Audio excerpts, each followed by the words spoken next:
नमस्कार, राज की बात में आपका स्वागत है। इन दिनों विपक्ष की कुछ पार्टियों की राजनीति सुप्रीम कोर्ट के सहारे चल रही है, न कि उनकी राजनीति का आधार लोग रह चुके हैं, क्योंकि ग्राउंड में उनका बेस कमजोर हो रहा है, आधार कमजोर हो रहा है, लोग इनके साथ जुड़ नहीं रहे। तो ये सुप्रीम कोर्ट के सहारे ही परसेप्शन क्रिएट करने की कोशिश कर रहे हैं। 2 दिनों के अंदर ऐसे मामलों पर सुनवाई हुई जिसमें सुप्रीम कोर्ट के जजों ने कुछ परसेप्शन नए क्रिएट करने की कोशिश की। हालांकि एसजी तुषार मेहता ने उन्हें खरी खोटी सुना दिया, लेकिन इन दिनों चुनाव आयोग को लेकर भी विपक्ष की यही भूमिका है। चुनाव आयोग को इन लोगों ने बदनाम करने की कोशिश की, एसआईआर की प्रक्रिया को रोकने की कोशिश की, और जब सुप्रीम कोर्ट ने इस पर अंतरिम रोक नहीं लगाई तो उसके बाद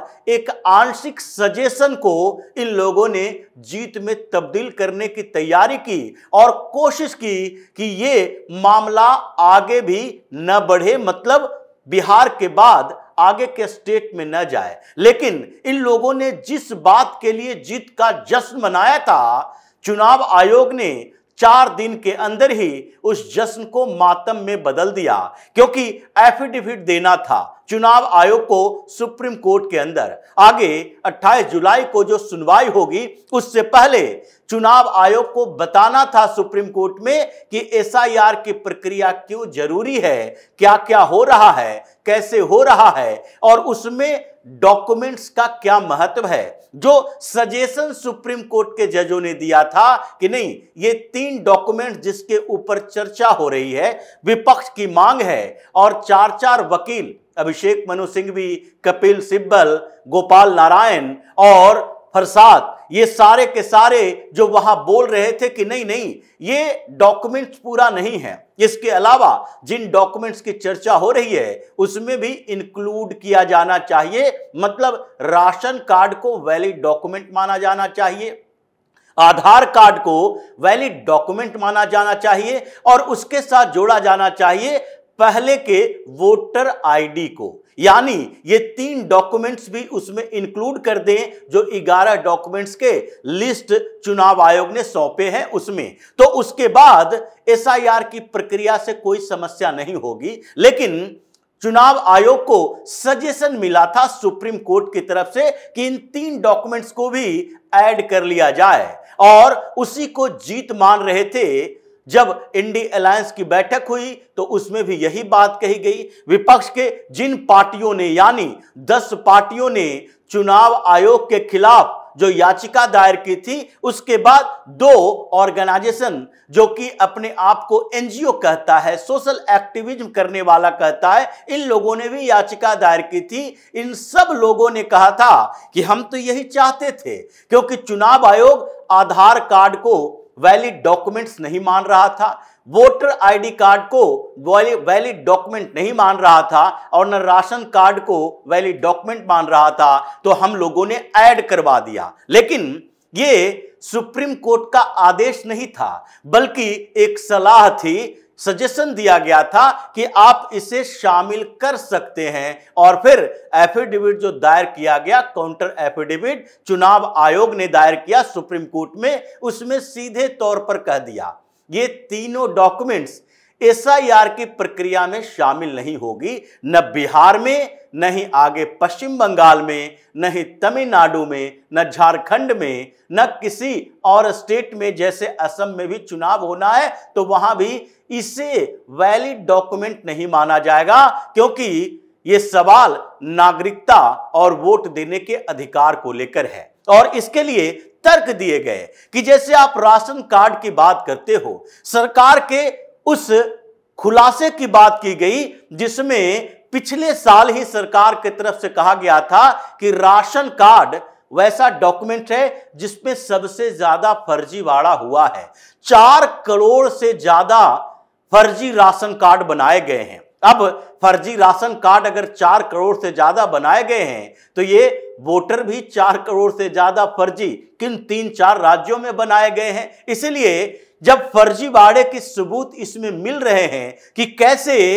ग्रामीण लेवल पर वहां मुखिया से, सरपंच से, पॉलिटिकल सिटिंग से, और उस आधार पर राशन कार्ड फर्जी तरीके से बनाए जाते हैं, तो उसे नागरिकता का प्रमाण पत्र कैसे माना जा सकता है? इसलिए हम राशन कार्ड को एसआईआर की प्रक्रिया में इंक्लूड नहीं करेंगे। दूसरी बात थी वोटर आईडी कार्ड को लेकर।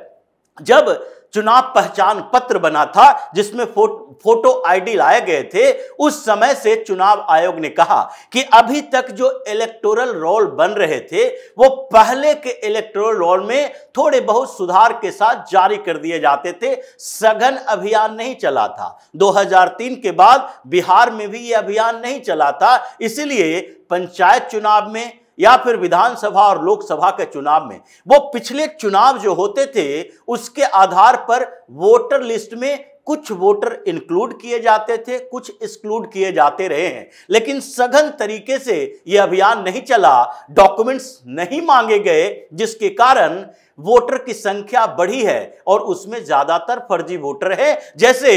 बिहार में जो अभियान चलाया गया है इसमें अभी तक 41 लाख वोटर काटे गए हैं जो फर्जी वोटर थे, यानी जो रिपीटेड वोटर थे या फिर जो मर चुके हैं या फिर जो परमानेंट सेटल हो चुके हैं बिहार के बाहर। इसलिए यह नहीं कहा जा सकता कि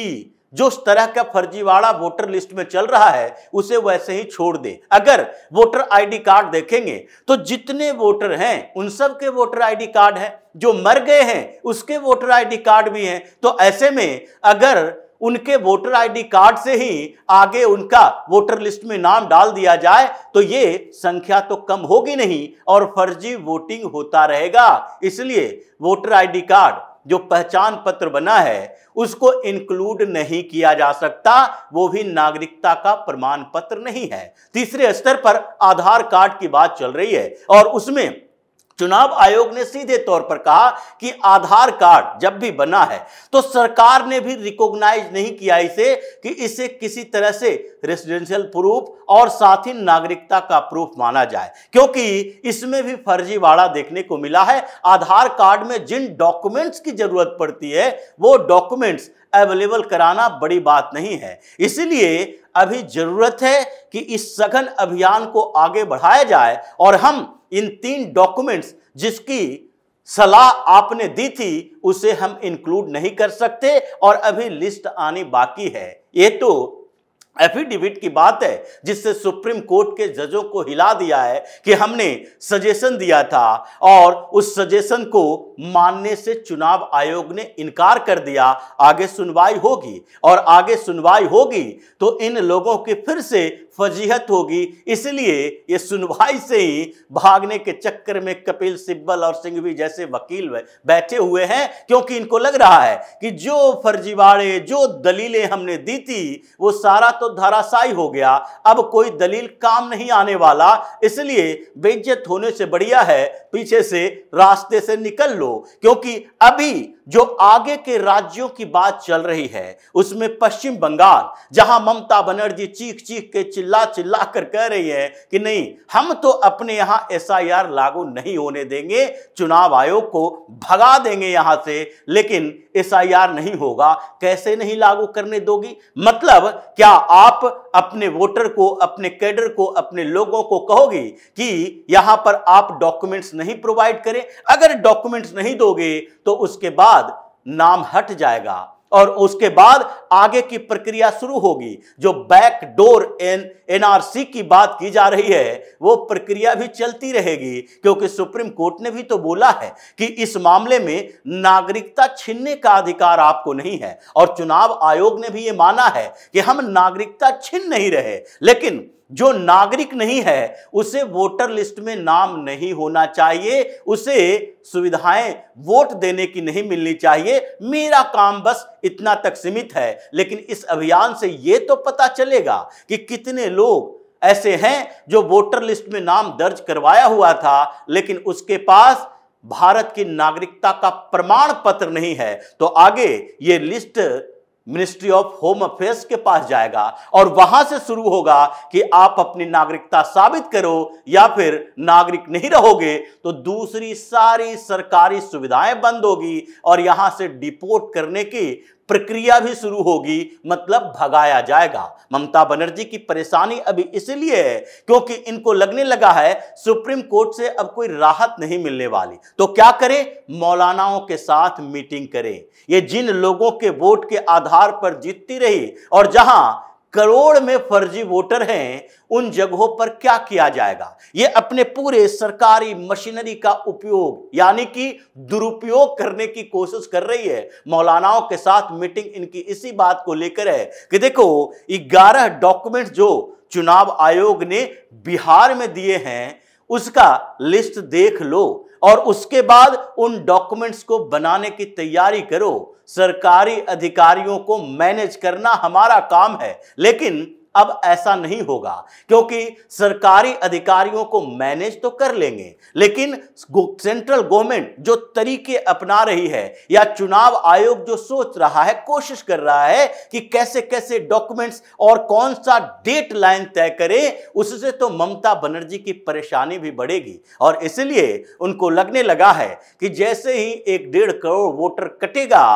और डेमोग्राफी चेंज होगा, जिन विधानसभा सीटों पर 10,000 15,000 वोट से भी जीतते थे, वहां ये मौलानाओं का वोट कटेगा तो फिर मेरी जीत की संभावना भी उसी तरह से कट जाएगी और इसलिए चीख चिल्ला रही हैं। लेकिन इससे कोई फर्क नहीं पड़ेगा, आगे चुनाव आयोग और सुप्रीम कोर्ट के बीच टकराव देखने को मिलेगा। हालांकि सुप्रीम कोर्ट के फैसले का इंतजार है, लेकिन चुनाव आयोग ने सीधे तौर पर बता दिया है कि हमारे पास जो सुविधाएं हैं और जिसे हमें ऑथोरिटी मिली है कि हम वोटर रोल बनाएंगे और हम ही तय करेंगे कि उसके लिए कौन कौन से डॉक्यूमेंट्स की जरूरत है, वो हमारे अधिकार क्षेत्र में ही रहेगा। सुप्रीम कोर्ट उसके लिए डायरेक्शन नहीं दे सकती है। ये उसी तरह का है जैसे सरकार की तरफ से एफिडेविट दायर किया गया था वक्फ बोर्ड संशोधन कानून के उस समय, जब सुप्रीम कोर्ट में उस समय भी सुनवाई चल रही थी और सरकार ने सीधे तौर पर कहा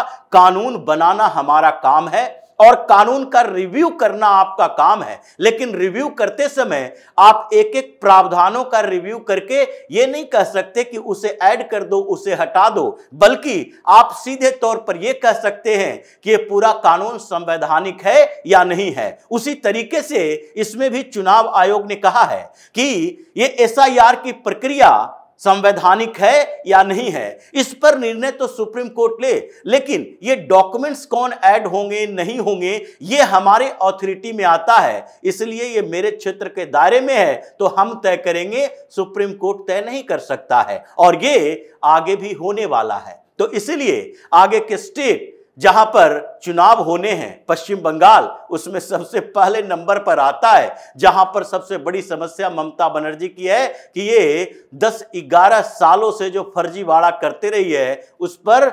स्टॉप लगने वाला है और परेशानी टीएमसी की भी बढ़ने वाली है। तो इसी तरह की खबरों के साथ फिर से हाजिर होंगे, तब तक के लिए बने रहिए हमारे साथ और देते रहिए हमें सहयोग ताकि इसी तरह की खबर हम आपके लिए लाते रहें। धन्यवाद।